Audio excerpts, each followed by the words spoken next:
दशहरे पर पीएम के बयान से बिहार में महागठबंधन अब भड़क उठा है। जेडीयू ने हमला बोलते हुए कहा कि जाति सर्वे के बाद बीजेपी बेचैन हो गई। वहीं आरजेडी ने कहा कि 2024 में बिहार की जनता बीजेपी को यहां से उखाड़ कर ही दम लेगी। कल प्रधानमंत्री नरेंद्र मोदी रावण दहन के लिए जब दिल्ली के द्वारका पहुंचे हुए थे, तब उन्होंने इन बातों का जिक्र किया था और कहा था कि क्षेत्रवाद जातिवाद से ऊपर उठना है और इसमें कोई भारत को बांट नहीं सकता है। जाति सर्वे के बाद बेचैन हो गई बीजेपी। अब पॉलिटिकल रिएक्शंस आने शुरू हो गए। तो जेडीयू की तरफ से कहा गया है दो अहम इस वक्त कुछ बातें हम आपको दिखा रहे हैं। पीएम मोदी का जो वार था जातिवाद क्षेत्रवाद का दहन हो, ये इन्होंने अपने देशवासियों से अपील की थी। अब बिहार से रिप्लाई आया आरजेडी जेडीयू का, आपसे बड़ा जातिवाद कौन है? क्षेत्रवाद से देश को बांटने का प्रयास किया गया। पीएम ने बड़ी बातें जो कही वो भी आपको दिखा रहे हैं। पॉलिटिकल रिएक्शंस जो इस वक्त सामने आ रहे हैं वो भी आपको हम दिखा रहे हैं। ये इस वक्त अब देखिए कैसे 24 की जो लड़ाई है रावण पर आ गई है। रावण का दहन बस एक पुतले का दहन ना हो, ये दहन हो हर उस वृत्त विकृति का जिसके कारण समाज का आपसी सौहार्द बिगड़ता है।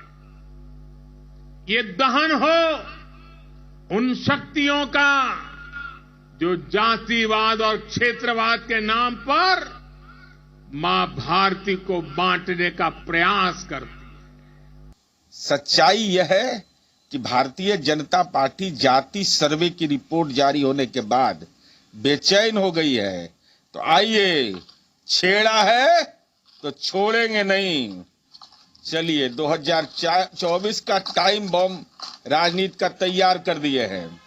ढहते जाएगा किला आपका और 2024 में देश मोदी मुक्त होगा। तो देखिए पीएम के बयान को लेकर के बिहार में सियासी घमासान इस वक्त मचा हुआ है। आरजेडी ने कहा कि ऐसी भाषा को बर्दाश्त ही नहीं किया जाएगा, जबकि बीजेपी का कहना है कि बिहार में ही बुराई का सबसे बड़ा रावण मौजूद है। सुनिए जरा। गैर संस्कारी प्रत्यारोपण जो भाजपा ने किया है बिहार के अंदर में, उससे भाजपा की समूल अस्तित्व धीरे धीरे समाप्त हो जाएगा। और ऐसी भाषा जो खुद फर्जी डिग्रीधारी है, जो खुद न जाने किस विद्यालय से पढ़ा है, जो ब्रह्मांड में है कि नहीं है, ऐसे फर्जी लोगों के सहारे भाजपा आगे बढ़ना चाहती है। बिहार में बुराई का सबसे बड़ा रावण वो है जिसके कारण बिहार में जंगल राज की वापसी हो गई है, जो घोटालों का सरताज है, जिसके कारण बिहार विकास से कोसों दूर विनाश की तरफ जा रहा है। और उस रावण को इस दशहरे में बिहार की मर्यादा पुरुषोत्तम जनता खत्म कर देगी, जला देगी। प्रधानमंत्री की तरफ से जो बड़ी बातें कही गई थी लगातार वो हम आपको सुनवा भी रहे हैं। प्रशांत कुमार झा हमारे सहयोगी पटना से इस वक्त हमारे साथ जुड़ चुके हैं। प्रशांत, प्रधानमंत्री की भाषा पे सवाल खड़े हो रहे हैं कि जो भाषा शैली थी वो सही नहीं थी। कल पूरा भाषण उनका हमने भी सुना, पूरे देश ने सुना।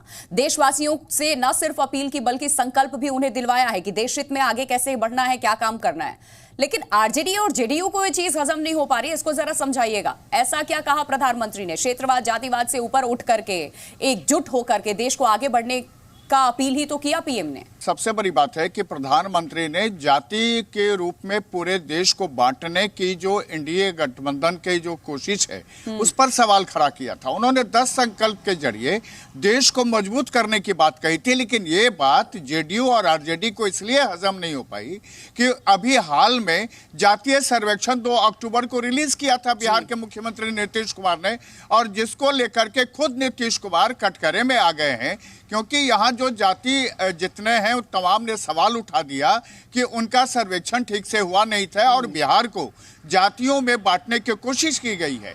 ये जब प्रधानमंत्री ने कल दशहरे के दौरान इस मामले को उठाया तो ये बीजेपी को तो बहुत मजबूती के रूप में बीजेपी ने इसको एक्सेप्ट किया, लेकिन जेडीयू और आरजेडी के लिए ये नागवार गुजरा। और यही वजह है कि जेडीयू तत्काल इस पर रिएक्शन देने के मूड में आ गए, तत्काल उसका रिएक्शन भी आ गया।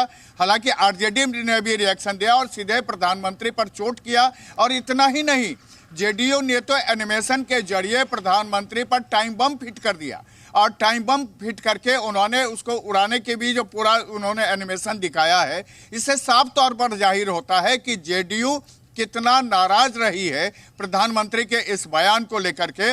और हालांकि इसके बाद बीजेपी ने भी इस पर रिएक्शन दिया है। बीजेपी ने जेडीयू को लश्कर और बड़ी बात यही है कि बिहार में हमने ये देखा भी है और उसी चीज का डर भी सता रहा है जेडीयू को। और चूंकि आईएनडीआईए का हिस्सा आरजेडी भी है तो समर्थन करती नजर आ रही है और इस वक्त दोनों मिलकर के सरकार भी बिहार में चला रहे हैं। बहुत शुक्रिया प्रशांत आपका तमाम जानकारी देने के लिए।